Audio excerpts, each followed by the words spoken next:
안녕하십니까.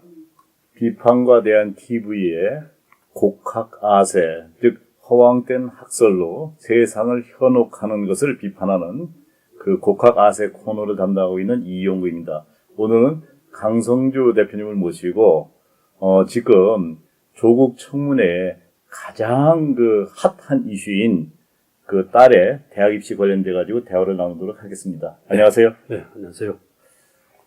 좀 어떻게 생각하십니까, 요즘에 그 청문회를 보셔가면서요? 조국 후보자의 그 딸 관련 입시, 대학 입시 관련 혹은 대학원 진학 관련 거기에서 제도의 문제는 저는 아니라고 봅니다. 가령 있는 제도를 악용을 한 거 후보자 측에서 가령 저는 그게 더 큰 문제이지, 제도 자체는 어느 제도이든지 가령 문제가 있고 장단점이 있고 저는 그러리라고 보는데, 우리 총장님께서 전문가신데 어떻게? 예, 사실은 제가 놀라운 게요. 네. 문재인 대통령께서 이제 동남아 그 순방을 나가시면서. 네네, 지난 1일 날. 그렇죠. 네네. 뭐라 하냐면은 이 조국 후보자의 딸의 어떤 그 부정의 행위에 대해서 말씀하시는 것보다 네. 입시 제도에 대해서 말씀하시면서 그 제도 개혁을 연구해라 말씀하셨다는 것 자체가 굉장히 놀라운 네. 그 사실입니다. 또 그다음 또 유은혜 또 교육부 장관은 또 바로 무슨 회의를 했다 그러는데, 네. 사실은 이 분들이 이 교육의 문제의 본질, 즉 현재 조국 후보자의 딸의 문제의 본질을 제대로는 알고 있는지 네. 상당히 우려스럽습니다. 그렇죠. 예. 저도 그렇게 생각합니다. 왜냐하면은요, 제가 이제 대학교에서 입학처장도 해보고 또 이제 총장도 해가면서 입시 관리를 많이 해봤습니다. 네. 대학 입시야말로 우리나라에서 가장 공정해야 되는 그러한 것입니다. 왜냐하면은 우리나라에서는 사실은 어느 대학을 졸업했느냐, 이게 그 사람의 인생에 굉장히 중요한 영향을 미치거든요. 그렇죠. 소위 말해서 스카이 대학이나 또는 대학이나, 사실은 그게 정말 서글픈 현실입니다. 네. 대학에 정말 고등학교 때 공부를 좀 덜 해가지고 좀 부족한 대학 갔더라도 열심히 능력을 발휘해서 인정을 받고, 물론 그런 케이스도 있습니다만은 쉽지가 않습니다. 그런데 이런 상황에서 조국 후보자의 딸의 문제가 무엇이 문제인지 본질은 생각하지 안 하고 입시 제도를 탓하는 거, 이거는 있을 수 없는 문제입니다. 네. 그때 대통령이 지난 1일 날 출국하면서 대입제도 전반에 관해서 문제점을 살펴봐라, 가령 이렇게 지시를 했다고 하는데, 그때 여론은, 제가 듣기로는, 자기들을, 그러니까, 지금 현 여당 쪽을 지지하는 그런 젊은 사람들, 2030이라고 할까요? 그런 젊은 사람들의 어떤 취업이라든지, 입시에 대한 어떤 그런 불만을 해소해주기 위한, 정치적인 발언이다. 그런 해석도 있었습니다. 정치적인 발언이지만은, 네. 한편은 무지의 소치입니다. 네. 왜냐하면은 대학 입시에 대해서 말씀드리겠습니다. 네. 자, 이제 우리나라에는 전통적으로 옛날에는 어떻게 대학에 들어가셨죠? 본고사를 치르셨죠? 그렇습니다. 우리는 이제 본고사를 치러가지고 그 성적에 의해서 그 합격 불합격이 당락이 결정됐는데, 아마 이거는 노무현 정부 때 좀 확대된 것 같은데, 소위 말 지금 민주당 대표하고 있는 이해찬 대표께서 교육부 장관 하실 때, 네. 그때 뭐냐면 대학 입시의 다양화. 즉 뭐냐면은 대학은 그 하루의 필기시험에 있어서 당락이 결정되는 게 아니라 다양한 형태를 통해서 대학에 진학할 수 있도록 자기 특기를 살려서, 네. 사실은 그렇거든요. 수학과는 수학 잘하는 학생이 가고, 네. 국문과는 문학을 잘하는 학생이 가고, 공대는 또 공대 치민 학생이 가고, 이래 되는 거 아닙니까? 그렇죠. 그 다양화를 위해 가지고 이제 대학 입시가 크게 소위 말해서 전통적인 방법인 정시 모집, 그건 뭐냐면 수능 시험과 기타 어떤 성적에 의해서 가는 겁니다. 그리고 다양한 형태의 특기를 살려서 대학을 진학할 수 있게는 수시 모집으로 두 갈래 큰 갈래로 나눠졌어요. 현재는 네. 수시 모집 비율이 70%고 정시 모집 비율이 30%로 오히려 그 수시 모집 비율이 훨씬 더 높습니다. 네. 이유가? 예, 그 이유는 대학에서 사실은 수시 모집 같은 경우에는 일단은 합격을 하면은 반드시 등록을 해야 됩니다. 네. 정시 모집 같은 경우에는 다른 대학 갈 수도 있고 등록 안 할 수도 있지만은 수시유는 등록을 안 하면 그 해에는 다시 정시 모집에 지원할 수가 없습니다. 네. 그래서 대학에서 학생들을 확보하는데 수시를 활용하고 또 수시에서 다양한 형태, 수시는 뭐냐면 교과도 보지만 비교과, 다양한 형태의 과외활동이라든가 또 뭐 이런 거를 다 종합적으로 보거든요. 그래서 이것도 학생들 뽑는 올바른 방법이다. 라고 해서 다양한 형태로 학생들 심사 평가할 수 있거든요. 그 방법을 학교에서 이제는 받아들여 가지고 운영하는 거거든요. 네. 그래서 훌륭한 학생들 뽑을 수 있어요, 사실상. 그러니까 나름 정당성 내지는 타당성 같은 게 인정을 받고 있었던 거죠. 예. 네. 근데 문제는 그 제도를 악용하는 경우가 문제가 아니겠습니까? 바로 그게 문제입니다. 네. 사실 원래 수시 모집에 이렇게 학생부 종합전형, 교과, 비교과라든가 여러 가지 과외활동, 제휴활동, 봉사활동 등등을 종합으로 해서 학생 선발을 먹은 미국에서 시행되는 아주 좋은 제도예요. 네. 근데 미국하고 우리나라 차이는 뭐였냐면은 미국은 고등학교에서 학생부를 정리하는데 교과든 비교과든지 그거는 신뢰할 수 있게 정확하게 정리합니다. 네. 선생님이 이 학생의 장점은 뭐고 특기는 뭐고 뭐는 좀 부족하고 이걸 다 정리하고 또 학생 입장에서는 자기가 어떤 봉사활동을 했고 어떤 연구에 같이 참여했고 이런 걸 정확하게 기술하거든요. 네. 만약 거기에 조금이라도 허위가 있다 그러면은 당연히 입학 취소되고 그 학생 그만큼 처벌을 받습니다. 네. 근데 우리나라에서는 그 도입을 훌륭한 제도 도입했어요. 문재인 대통령이 제도를 문제 삼는데 이건 네. 제도 문제가 아니에요. 도입해서 잘 운영하고 있습니다. 그런데 부모가 네. 정말 저도 대학 교수 했습니다만은 네. 대학 교수 하면은 여러 네트워크 있잖아요. 네. 다른 대학이라든가 이런데 그런 걸 활용해 가지고 악용이죠. 악용이죠. 네. 네, 맞습니다. 네. 그래서 학생의 소위 말해서 스펙 쌓기라 그러는데 예. 그것을 의무로 양으로 도와주는 것까지는 그래도 어느 정도는 돼요. 하지만 그것도 실제적으로 학생들이 한 거에 근거해서 스펙 쌓기가 돼야 되는데 그거를 과장되게 한다든가 네. 또는 또 허위를 한다든가 이것이 잘못된 겁니다. 네. 그러면 그럼 교육부에서는 대통령 지시에 따라서 대입 제도를 전반적인 어떤 문제를 들여다보고 가령 중장기적인 계획을 지금 세우려고 하고 있나요? 어떻습니까? 그런 것 같은데 우리나라는 문제가 뭐냐면요. 대학 입시가 3년 예고제거든요. 매 3년마다 바뀌었어요. 이것이 더 큰 문제입니다. 대학 입시 어떤 입시 제도도 완벽한 것은 없습니다. 그렇죠. 또 나름대로 장점도 있고 또 부족한 단점도 있거든요. 그렇습니다. 그렇다면 그 단점을 보완해 나가야 되는데 또 몇 년 동안은 이리 시행했다가 몇 년 동안은 다른 방법으로 시행하고 이러다 보니까 갈팡질팡 우왕좌왕하다 보니까 이게 도대체가 대학을 어떻게 가야 되는지 이제는 아무도 몰라요.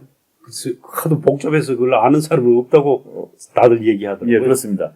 한 제도를 오랫동안 잘 운영하다 보면 이 학생부 종합전형 또 수시도 잘 활용하면 저는 이거 대단히 좋은 입시제도로 생각합니다. 네.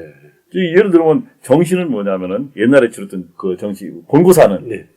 하루 시험을 치러가지고 그날 컨디션이 나쁘다든가 그러면 또 시험을 잘 못 칠 수 있거든요. 그러면 그 학생은 그냥 대학 입시 기회가 떨어지고 네. 이제 1년 후를 보든지 해야 된다고요. 네. 지금 그런데 수시에서 여러 대학을 지원할 수 있고 정시도 그렇고 해서 좀 안전장치가 돼 있기 때문에 지금 기본적인 제도는 상당히 좋아요. 하지만은 이와 같이 이거를 갖다가 거짓으로 네. 오용하고 잘못 이용하는 네. 네. 이러한 사례에 대해서는 엄격한 처벌과 제조치가 필요하다고 생각합니다. 예. 과거에도 보면은 사실 그런 입시, 방금 말씀하신 그런 기회를 잘못 악용하거나 잘못 활용한, 그래서 합격이 취소되고 그런 경우 있지 않았습니까? 대표적인 게 정유라 학생이죠. 그렇죠. 네, 그렇죠. 그 학생 같은 경우에는 사실은 어느 분이 네. 뭐라고 하셨냐면은 정유라한테 승마를 배울래? 아니면 조 교수의 딸한테 수술을 할래? 할 때 무엇을 하겠느냐? 물어보는 인물이 있었어요. 언론에 보도됐는데. 네, 네. 무슨 얘기냐면은 정유라 학생 같은 경우에는 그게 이제 수시가 원래 9월 초에 이제 원서 접수 마감이 있습니다. 그러고 한 달 정도 서류 준비 기간이 있고, 그래서 10월 초에 이제 실제 면접을 해요. 네, 네. 이 학생이 네. 그 실제로 이런 걸 했나. 그런데 그 학생이 9월 말에 아시안 게임에서 금메달을 땄어요. 실제로. 네. 그렇죠. 그런데 문제는 뭐냐면은 그 서류 제출할 때에 전형 기간에 문제가 있었죠. 그러니까 마감 예. 이후에. 그렇죠. 네. 그러니까 서류 전형 그 뭐냐면 서류를 낼 때 그때 이전에 수상한 것만 인정이 됐는데 그 이후에 땄기에 그게 문제가 된 거거든요. 네. 그래서 입학이 취소되지 않았습니까? 그렇죠. 예.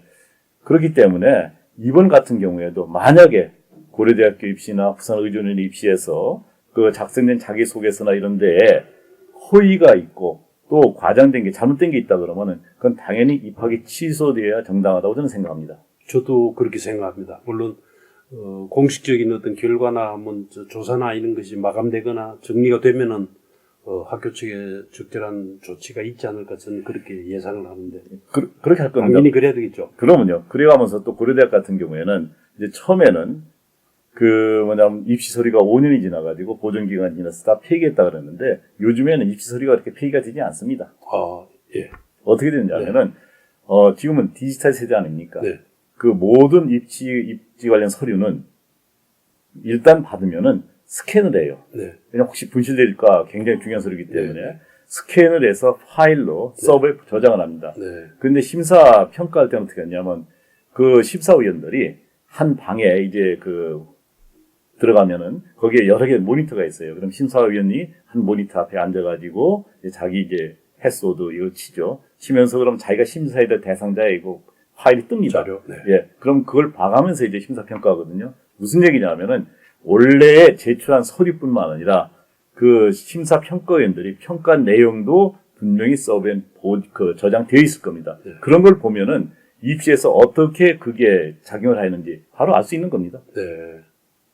그러면은 그런 제도적인 문제점 혹은 제도를 악용하는 그런 부분만 좀 보완이 된다면은 지금 현행 제도는 훌륭한 제도로서 좀 더 갈 수 있는 거 아니에요? 그렇죠. 아니면은 옛날처럼 총장님이나 아니면 저처럼 그 해당 대학에 가서 우리가 필기시험을 치고 가령 그걸로만 평가받던 것보다는 지금이 조금은 나은 거라고 할 수 있을까요?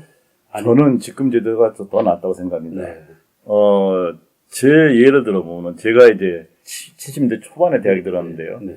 저희가 들어간 학과에 65명을 뽑았어요. 네. 그때 한 450명 정도가 지원을 했는데, 저도 그렇습니다. 그때는 네, 고등학교 7대1. 때에서, 예, 네. 모의고사를 다 치르셨죠. 예, 예. 모의고사 치러가지고, 단선생님이 제가 어떤 대학에 가고 싶다, 어떤 학과에 가고 싶다, 그러면은, 너는 성적이 안 돼. 예. 이거 안 돼. 맞아요. 말씀하시잖아요. 딴 데 가라 그러고. 딴 데 가라 그러시잖아요. 네. 그래서 저는 어떻게 생각하냐면 65명 모집에 450명이 지원했지만은 대략 200명 정도는 고등학교에서 보기에 너는 거기 대학 갈만해. 한번 지원해봐. 네. 이렇게 아마 추천을 받았을 겁니다. 나머지 200명 정도는 뭐 그냥 맞다 쳐도 그러면 200명 중에서 65명이 되고 나머지 떨어진 거 아니에요. 네. 그런데 저는 항상 대학교에서 교수에 가면서 입시를 관리하면서 이런 생각이 있습니다. 만약 내가 그때 또 다시 시험을 치른다 그런다면은 네. 내가 과연 됐을까? 모르는 일이에요. 아, 그래요? 그렇잖아요. 네. 65명의 안에 내가 들어간다는 보장이 없어요. 또 입시를 다시 친다 그러면은. 예, 예. 그렇잖아요. 네. 그래서 늘 그거를 생각하면서 겸손하게 이제 그리고 또 엄격하게 평가를 하려고 그러는데 지금은 뭐냐면 입시제도가 굉장히 다양화돼가지고 자기 특기를 살려서 그 특기에 맞춰서 지원하면은 그 기회가 있어요. 네. 그리고 기회가 옛날에는 1차, 전기, 후기 아니면 재수를 해야 됐거든요. 예. 지금은 수시에서도 여러 대학, 정시에서도 여러 대학, 또 정시에서도 뭐냐면은 가군, 나군, 다군에서 3개의 그 선택군이 있고요. 그래서 다양한 기회가 있기 때문에 옛날보다 그렇게 재수라든가 하는 것이 하지 않고 네. 어느 정도 원하는 데가 갈 수 있는 장치가 여러 대 있기 때문에 지금 입시제도가 옛날 입시제도보다는 훨씬 더 좋아요. 네.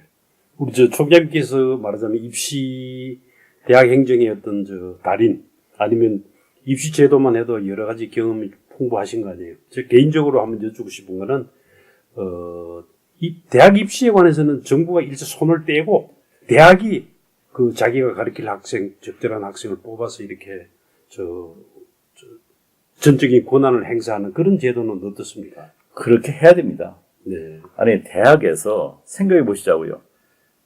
가능한 한 그 대학에서 대학을 그 빛낼 수 있는 자기 학교, 우수한 인재를 뽑고자 하는 건 뽑으려고. 기본적인 욕구가 아니겠어요. 그렇죠. 대학의 욕망이죠. 네. 그거를 대학 스스로 알아서 할 수 있도록 해야지 정부에서 뭐 이리 뽑아라 저리 뽑아라 이렇게 관여하는 거는 옳지 않습니다. 대학에서는 대신 공정성 네. 이것만큼은 확실하게 담보할 수 있는 그러한 그 제도를 마련하고 또 그거를 어겼을 때는 거기에 대한 그 제재 이걸 확실하게 하면 되지. 대학에서 그 정부에서 일일이 하나하나 그 간섭하는 거는 옳지 않다고 생각합니다. 네. 그래서 네. 그러니까 조금 전에 말씀하신 정유라 학생 그 사태 때도 말하자면 이화여대에서 그 책임지는 분들이 많았지 않습니까? 많았습니다. 네. 그건 말하자면 일종의 입시 부정에 관련됐거나 관여했다고 하는 데 대한 책임을 물은 거 아니에요. 그렇죠. 지금 가령 이 학생의 경우는 어떻게 될 거로 생각하십니까? 그런데 그는 대학 측의 어떤 책임 물을 거는 어려울 겁니다. 네. 왜냐하면은 그 학생이 대학에서는 뭐냐면 서류를 심사평가할 때 일단은 서류가 네. 그 사실대로 정확하게 기록되어 있다는 것을 전제로 하고 그거를 심사평가하는 거거든요. 그렇죠. 제출된 서류나 자료를 근거로 심사하는 거고. 그렇습니다. 그 이전에 부정이나 협작 같은 데 대해서는 학교 당국은 모를 수가 있죠. 그렇죠. 알 수가 없죠. 네. 그렇기 때문에 그 대학 측에 책임 묻을 거는 묻을 수는 없고요. 대신 뭐냐면은 항상 서류를 받을 때 거기에 기본적으로 있는 뭐냐면 멘트가 있어요. 네. 뭐냐면은 만약에 제출된 서류가 허위이거나 아니면 잘못 기재했을 때는 입학을 취소할 수 있다. 입학을 이렇게 한다 하더라도 그 규정에 따라서 처리하면 되지. 네. 대학에서 정유라 학생 같은 경우는 사실은 그때 입학원서를 낼 때에 그때 수상 기록이 없었어요. 그 네. 뒤에 그걸 이용했기 때문에 그건 대학에도 책임이 있고 요 경우는 제출된 서류 자체의 어떤 하자가 그 대학 측에는 알 수가 없기 때문에 대학 측의 책임은 없다고 생각합니다. 네. 그러니까 부정이나 허위 서류를 제출한 수험생 그렇죠. 혹은 그 과정에 관여했던 것 그런 것들에 대한 책임이나 이런 것 물을 수 있지만은 대학 당국이 의도적으로 누굴 봐줘라 뽑아라 가는 그런 과정은 없었지 않습니까? 그렇습니다. 네. 그래서 사실은 제가 노무현 정부 때 대학에서 입학처장을 했어요. 네. 그때 이제 뭐냐면은 노무현 정부에서 가장 핫하게 대학을 몰아붙인 것이 입시를 했어요. 네네. 뭐냐면 대학에서 강남 지역 학생들을 의도적으로 많이 뽑고 있다. 예. 그래서 크게 이제 두 가지 정책을 그때 했었는데요. 첫째는 뭐냐면 산불제도라고 했었습니다. 네. 들어보셨어요? 예, 기억납니다. 산불제도라는 게 뭐냐면 대학에서 첫째 본고사 치르지 마라. 네. 두 번째 기여 입학자 하지 마라. 세 번째 고교 등급제 하지 마라. 이거였습니다. 기억납니다. 네. 그런데 이번 조국 교수 딸 문제와 겹쳐서 생각해 보면은 본고사 치르지 마라. 이건 본고사는 없었으니까 뭐 그 자체고 기여 입학제 하지 마라. 그건 뭐냐면은 대학에 뭐 금전적으로나 또는 재능으로 기여한 사람들, 예를 들면 교수 자녀를 뽑지 말고 또 이제 뭐 기부벤다 뽑지 말라 이건데 이 경우에 조국 교수의 딸, 조국 후보자의 딸 같은 경우에는 보면은 이 아버지의 어떠한 이 부모의 어떤 영향력에 의해서 스펙을 맞는 거거든요. 네. 상당 부분이. 그렇다 그러면은 이게 기여 입학제 형태하고 좀 어떻게 연결시킬 수 있지 않을까 하는 의심이 되고요. 네. 또는 고교 등급제, 예고고등학교 나왔잖아요. 네. 그러니까 그 고등학교 나와가지고 영어 잘해서 생명과학대인가 그게 갔는데, 글쎄, 영어 잘하는 거 생명과학대하고, 즉, 영어 잘하는 건 일부 고등학교는 뭐냐면은 인문사회계를 전제로 한 거였거든요. 인문적이죠. 네. 그래서 고교의 어떤 혜택을 받지 않았나, 이렇게 의심을 할 때, 과연 소위 말해서 진보 성향의 사람들이 주장했던, 즉, 기회는 공평하고 결과는 정의로운 사회를 만들기 위해서 과연 어떤 이 입시가 적용되었나 하는 의심을 할 수밖에 없습니다. 그렇죠. 참, 정리해야 되겠네요. 예. 이번 조국 교수의 딸 입시를 보면서 또 문재인 대통령이 입시제도 전반에 대해서 어떻게 좀 다시 개혁 방향을 찾아봐라 라고 하시는 말씀을 보면서 이 현 정부가 대학 입시를 어떻게 생각하고 있나 대단히 큰 의구심을 가질 수밖에 없습니다. 대학 입시라는 것은 현재 입시 제도도 괜찮습니다. 이 입시 제도를 악용하는 그러한 일부 사람들의 문제이지 입시 제도는 옛날보다 훨씬 더 좋아졌다고 생각합니다. 앞으로 현 정부에서는 대학 입시를 계속해서 바꿔가면서 어떤 더 나은 방법을 찾고자 더 나은 방법 없습니다. 현재 입시제도를 잘 활용해가면서 조국 후보자의 딸처럼 이 입시제도를 잘못 이용하는 그러한 것만 없애면은 우리나라는 좀 더 공정한 사회가 될 것이라고 생각합니다. 네. 예, 감사합니다. 네.